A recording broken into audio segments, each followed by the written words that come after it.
Don Federico, después de ver su semblanza, también saltan muchísimas preguntas, ¿verdad? Lo primero que le quiero preguntar es ¿en qué se diferencia la propuesta del Partido Unión Liberal respecto a el resto de la oferta liberal que hay para estas elecciones? Hablo del PLP, de Unidos Podemos e incluso del Movimiento Libertario, su expartido. Bueno, en los debates y en las exposiciones van quedando muy claras las diferencias. Nosotros somos pro vida, somos pro familia, nosotros de verdad no queremos más impuestos, nosotros queremos reducir la planilla estatal, cambiar el Estado, reducir todo el peso de las instituciones públicas y la reactivación económica. Cuando usted ve las propuestas y las expresiones de otros, don Eli acompañó el tema de los impuestos, ahora dice que no va a reducir la planilla estatal, es un falso liberal. Doña Natalia dijo que los demás somos radicales, o sea, es falso liberal. El movimiento libertario, ni hay que decir, cayó en manos del sobrino de Oscar Arias y dijo que no tenía nada de liberal, ¿verdad? Así que yo creo que hay que subrayar que los liberales estamos en unión liberal. Esta es la segunda vez que usted se postula a la presidencia de la República. La primera vez fue en 1998. En el siglo pasado. En el siglo pasado. Vamos a ver el resultado de su campaña hace 24 años. Vamos a ver el cuadro, compañero, ahí lo tenemos. Federico Malabasi, cuando fue candidato, el primer candidato que tuvo el Movimiento Libertario, y se lo decía ahora, la única vez que el Movimiento Libertario tuvo un candidato que no fue Otto Guevara hasta ahora.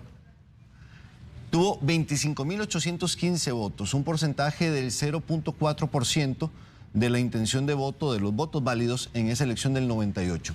¿Qué ha cambiado en el país y qué ha cambiado en Federico Malabasi para tomar la decisión de volver a postularse a la presidencia? Bueno, rápidamente, en el 98 mi pesadilla era que amaneciéramos después de las elecciones desinscritos. Si no llegábamos a los 2.000 votos, teníamos, la gente sabía muy poco de nosotros, estábamos irrumpiendo con el mensaje liberal en un país que no sabía ya de liberalismo en ese momento.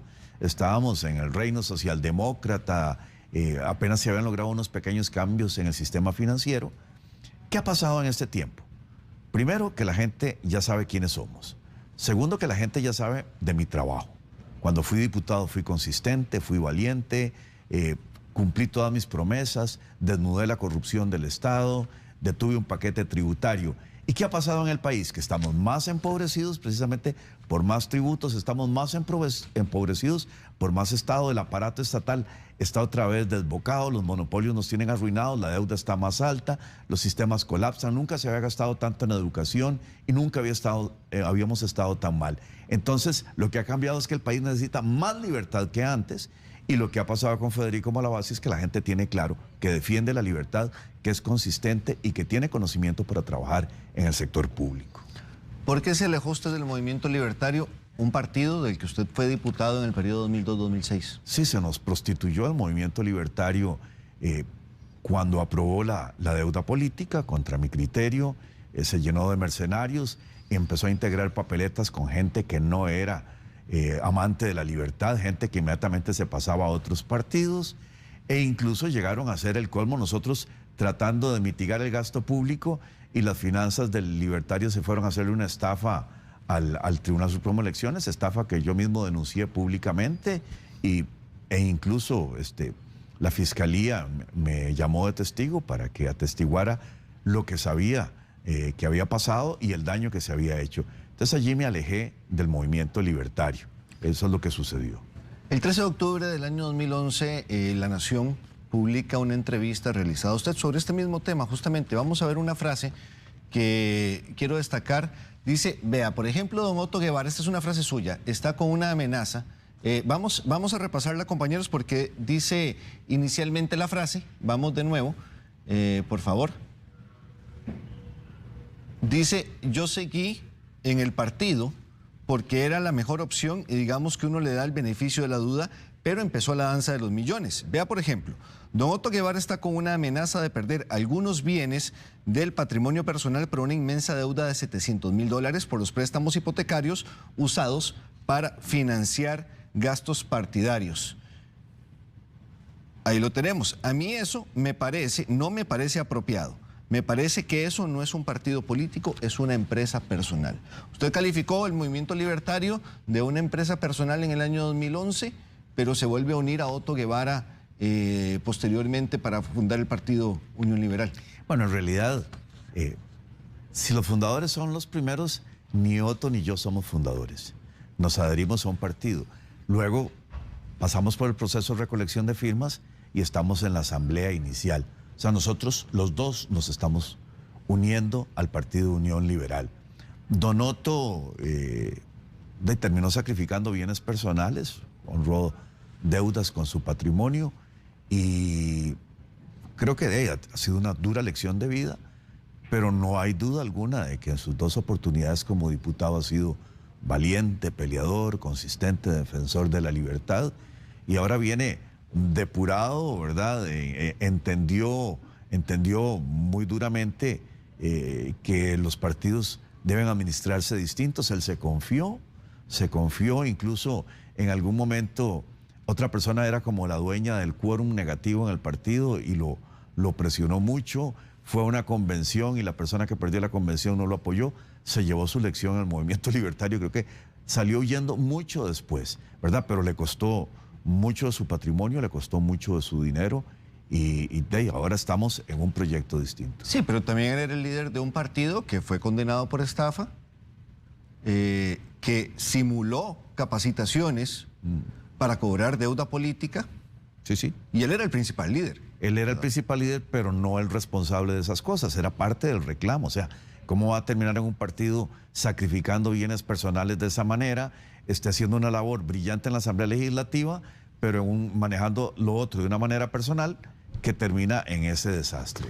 Aprendió su lección muy duramente, ¿verdad? En noviembre pasado, iba en carretera, se lo aseguro que no tenía la menor idea de que hoy 28 de enero iba a terminar entrevistándolo a usted, pero recordé que tomé esa fotografía y vamos a verla de inmediato. Es una valla publicitaria en carretera que me llamó muchísimo la atención. La valla tiene una alusión completamente clara hacia Otto Guevara, por usar la doble T en la palabra voto, y dice quiebra el voto. Me llamó muchísimo la atención porque mi interpretación al ver el mensaje es que el candidato a diputado por el primer lugar de San José de su partido le está diciendo a los electores: vote por mí para diputado, pero no vote por el candidato a presidente de mi partido. Ese es un mensaje que puede tener muchas interpretaciones y una válida es la que usted está haciendo. Pero él no está diciendo vote por mí, quiebra el voto para presidente. Lo que le está diciendo es a los que tienen otro candidato a presidente, vote por mí. Recuerde que ya nosotros no estamos Pero usted me lo acaba de reconocer. También mi primera impresión es completamente válida. Es completamente válida. No, es completamente válida. Pero él no está diciendo no voten por Federico. Está diciendo vote por mí, que es diferente. ¿Qué sucede? Que Federico Malavasi... Bueno, el que armó el mensaje se sacó un 0. Esa fue una idea de un publicista y yo creo que era para aprovechar el Otto, ¿verdad? Pero también es un mensaje de que Otto Guevara ya no está en el movimiento libertario, porque nos podría dar la mala suerte de que quienes quieran votar por la libertad voten por el movimiento libertario.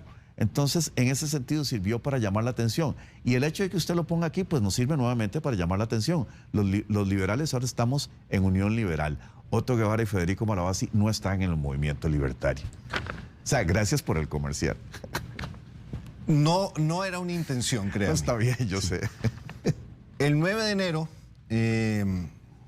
vimos los lamentables hechos que ocurrieron el pasado miércoles en el hospital de Heredia. Un grupo antivacunas irrumpe en el hospital, agrede a oficiales de seguridad, agrede a miembros de la fuerza pública, provoca la interrupción de cirugías, de citas, algo realmente lamentable, realmente cobarde, don Federico. El pasado 9 de enero se realiza en el centro de San José una manifestación del mismo grupo. Vamos a ver porque hay una persona detenida todavía, que es esta persona de apellido Morales Albertazzi, que ese mismo 9 de enero publica esto. Vamos a ver, él publica en su cuenta de Facebook un agradecimiento por la presencia de don Otto Guevara en la manifestación. De hecho, ahí lo pueden ver y ya vamos a ver un video. Don Otto Guevara da un discurso en esa manifestación. No le pregunto si el Partido Unión Liberal es pro vacunas o antivacunas. Lo que me pregunto es si el apoyo a este grupo es una posición exclusiva de don Otto o es la posición del partido en general.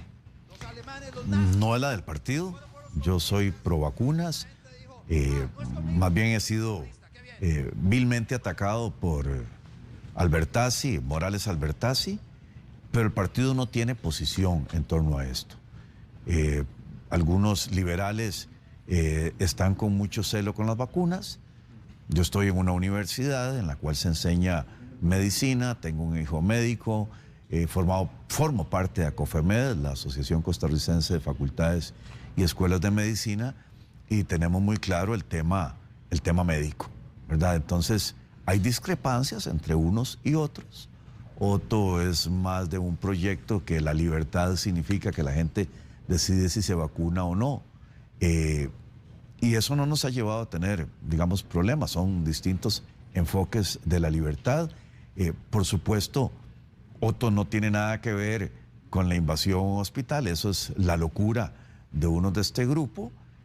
Otto está con un grupo de abogados que piensan que la exigencia del código QR, como lo ha hecho esta administración, ha afectado al turismo, y en eso coincido con él.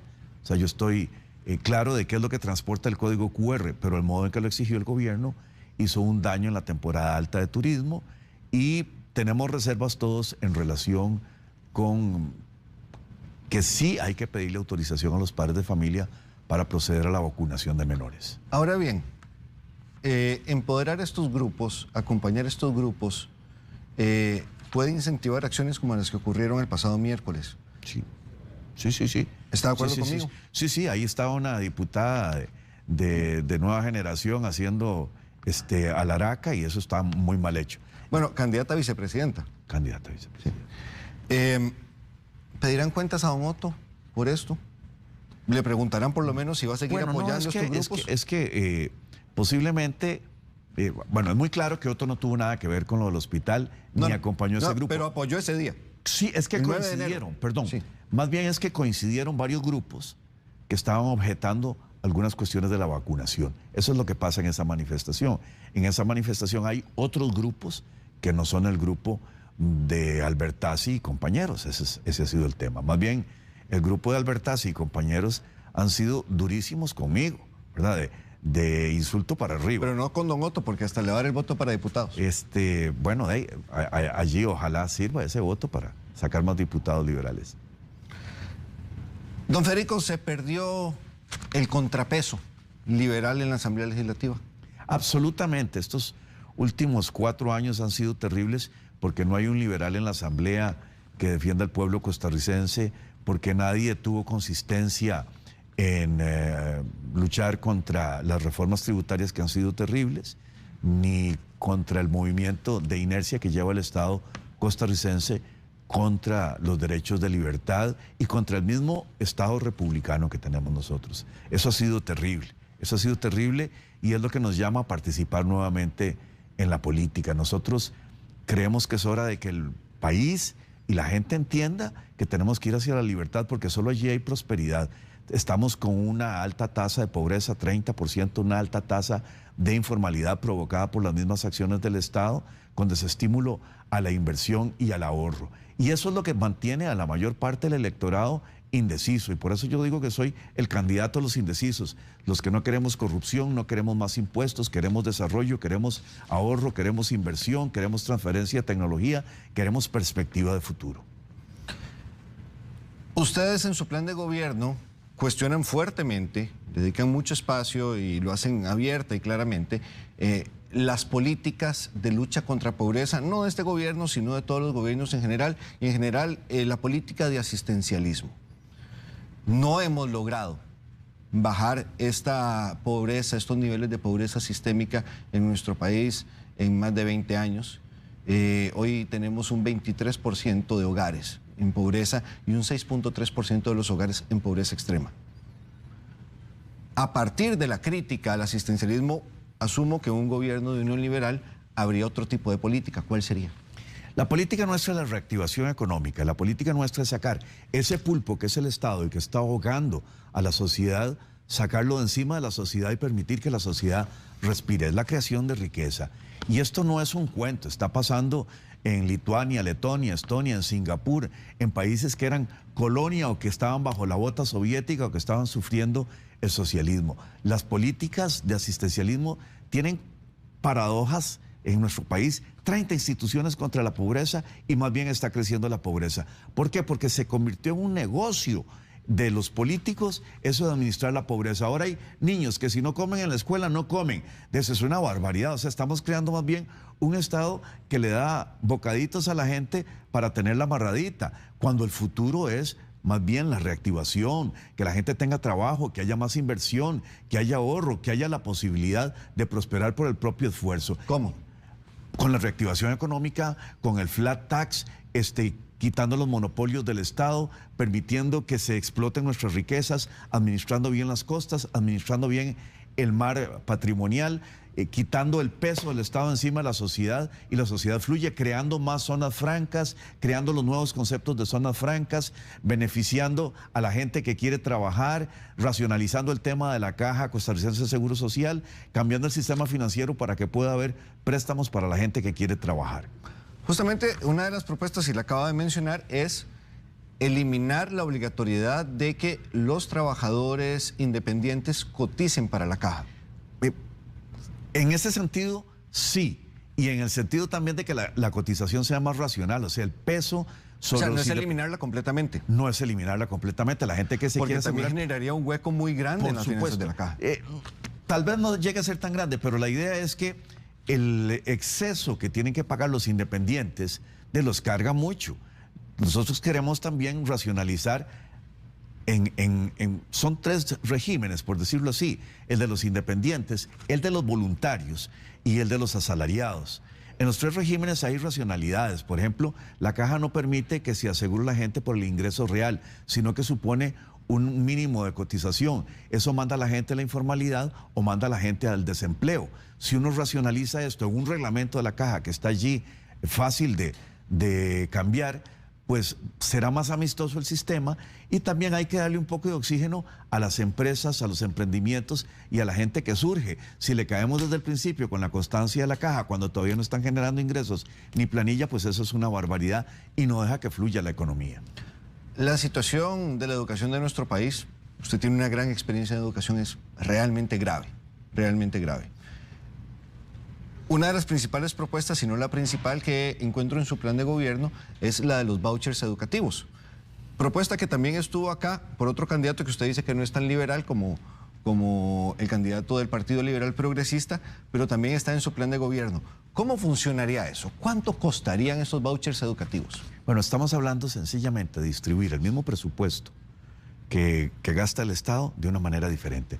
No estamos hablando de incrementar gastos. Posiblemente se va a gastar menos. El fenómeno en Suecia, ¿verdad?, en las áreas que funciona, es que con el mismo dinero las ofertas privadas hacen más. ¿Por qué? Por la eficiencia. O sea, nunca le habíamos dado tanto dinero al sistema y nunca habíamos estado tan mal. O sea, una vergüenza en las pruebas PISA, más de 800 centros con orden sanitaria de cierre, un desastre en todo lo que se hace, no se paga a la caja, ahora resulta que tienen hasta profesores fantasmas contratados por millones. Es un desastre. O sea, no podemos imaginar peor perspectiva. Entonces la idea es que el padre de familia tenga un voto económico a través del sistema de voucher o vale de educación y disponga dónde van sus hijos, y proponer a todos los maestros, a todos los educadores, que se reorganicen diferente en asociaciones, fundaciones, con la descentralización obligada según nuestra Constitución, para que las municipalidades también participen. Entonces, ya más bien ofertas como el Salud Gonzaga y temas diferentes, una organización diferente. El padre de familia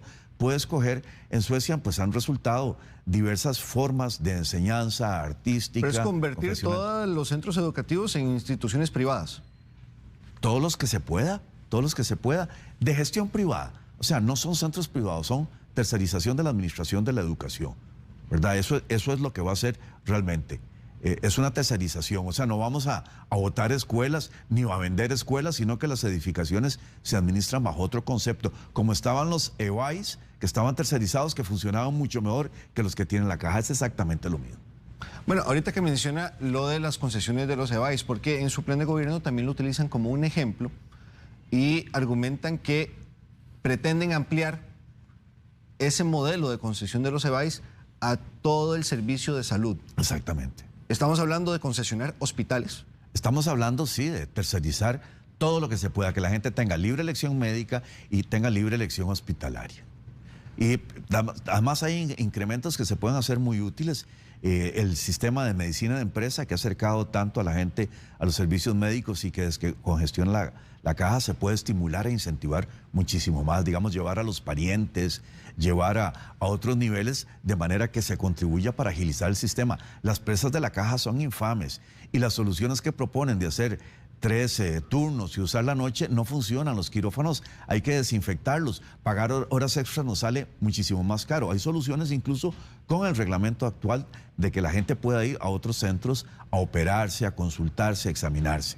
¿Han analizado el impacto de privatizar, de concesionar hospitales? Sí, por supuesto, va a salir mejor. O sea, es que la gestión tercerizada. Mire, en la experiencia cuando pasa esto en Europa, igual que en la educación, es que con el mismo dinero se hace un 20 o un 25% más, ¿verdad? Y hay otros sistemas que pueden operar paralelamente y están funcionando mucho mejor. O sea, la presa de cirugías, de exámenes, de consultas que hay en la caja es una tragedia nacional y la están escondiendo con el COVID. Hablemos de reducción del Estado. Ustedes hablan de fusión y eliminación de ministerios y de instituciones. ¿Cuáles fusionarían y cuáles eliminarían? Mire, en principio, FANAL, el CNP, el IFAM se van, no están haciendo. ¿Se van para dónde? ¿Se venden, se cierran? ¿Qué se hace con ellos? Recope, sí. Se cierra, se elimina el monopolio y se administran los bienes que son útiles, el muelle, el poliducto, los tanques que tiene.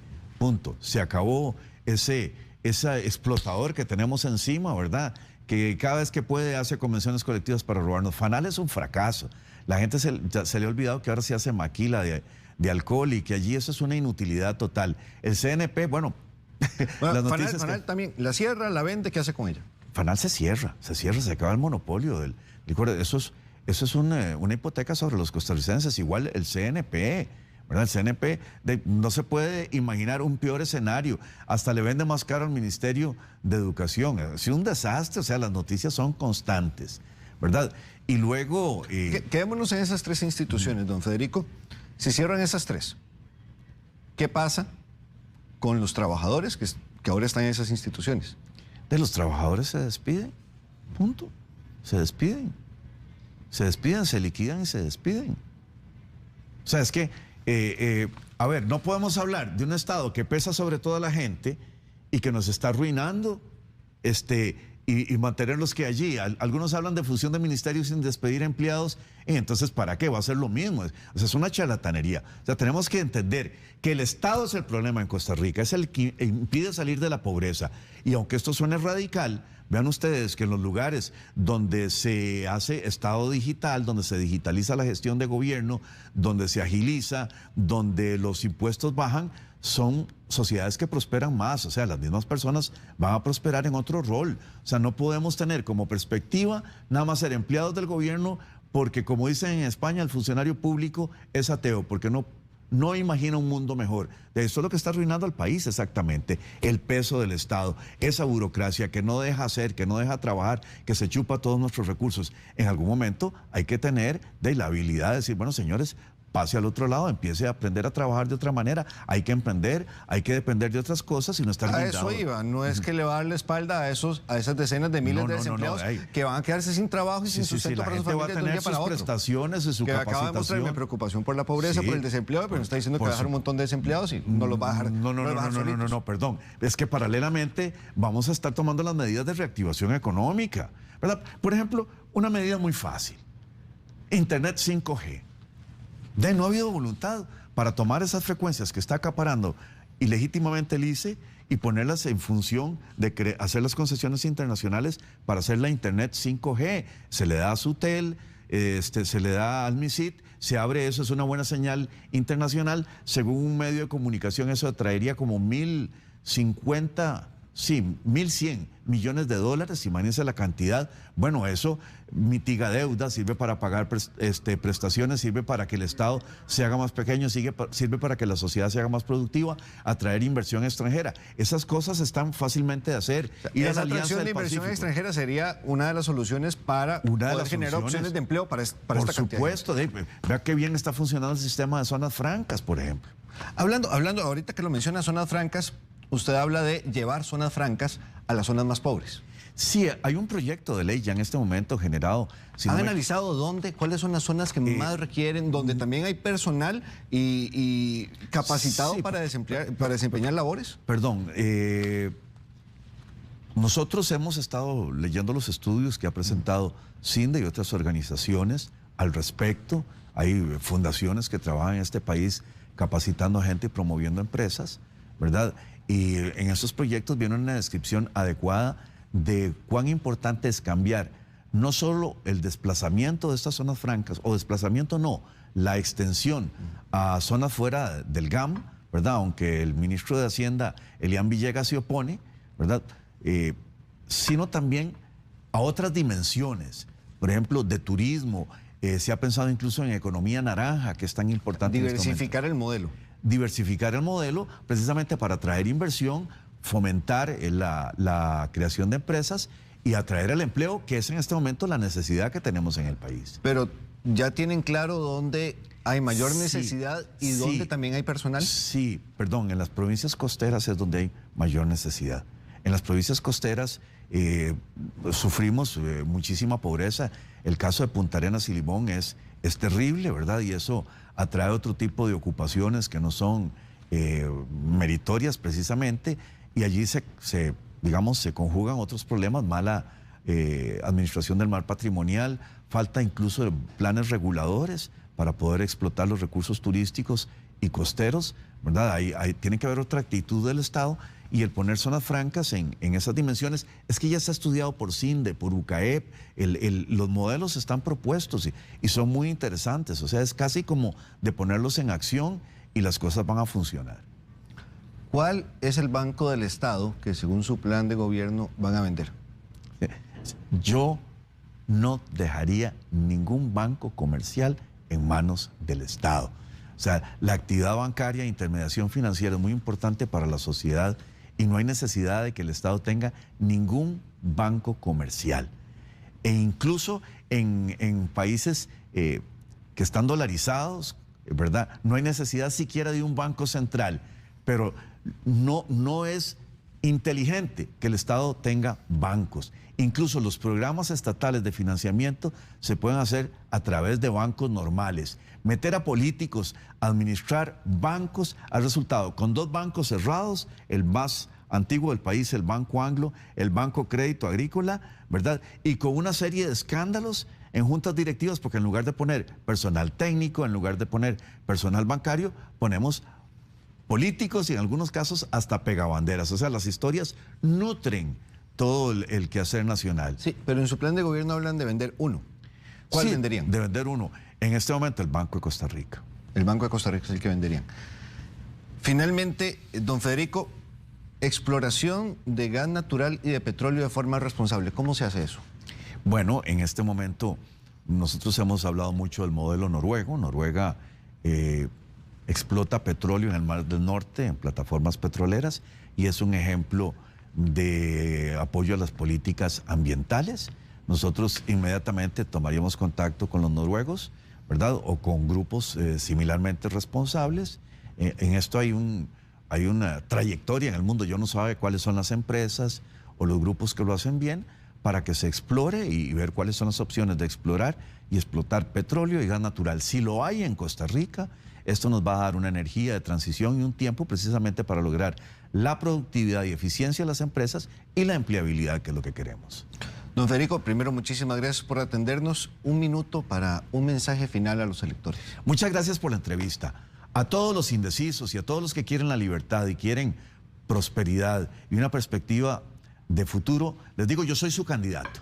Decidámonos. soy su candidato porque estamos cansados de corrupción, estamos cansados de impuestos, estamos cansados de un Estado que no nos deja trabajar, estamos cansados de una caja que nos persigue, estamos cansados de municipalidades que no trabajan con nosotros, estamos cansados de ir a la pobreza, queremos ir a la riqueza y eso se puede hacer. Hay planes concretos que funcionan en el mundo y en Unión Liberal eso es lo que vamos a hacer en un gobierno de prosperidad, de reactivación económica, de riqueza. Basta ya de ir hacia la pobreza y de compararnos con los que lo hacen mal. Se puede triunfar, se puede ir a la cima del progreso. Soy Federico Malavasi del Partido Unión Liberal. Muchísimas gracias, don Federico. Recuerde también que el plan de gobierno del Partido Unión Liberal también lo puede encontrar en la página de internet del Tribunal Supremo de Elecciones, donde están los planes de gobierno de todos los partidos políticos que aspiran a la presidencia. Hacemos una pausa y regresamos a Telenoticias. Muchas gracias.